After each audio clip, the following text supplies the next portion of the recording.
তো এটি হচ্ছে আমার বোসের একটি ডিশ ওয়াশার, যেটার জন্য একটা ওয়াটার সাপ্লাই আর এরকম একটা প্লাগ পয়েন্ট লাগে আর একটা জল বেরিয়ে যাওয়ার আউটলেট পাইপ।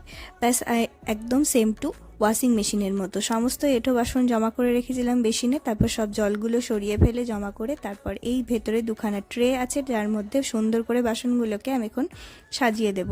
তারপরে কিন্তু একবার চেক করে নেব যে সমস্ত বাসন দেওয়ার পরে স্প্রে আর্মটা কোথাও কোনো বাসনে ঠেকছে কিনা। এইভাবে ঘুরিয়ে দেখে নিলাম। এখানে দিলেন ডিটারজেন্ট পাউডার বা ডিটারজেন্ট ট্যাবলেট, তারপরে এখানে হলো পাওয়ার বাটন, আর ইকোতে আমি রেগুলার ব্যবহার করে থাকি, আদারওয়াইজ অনেক রকমের প্রোগ্রাম আছে সেগুলো ব্যবহার করা যেতে পারে।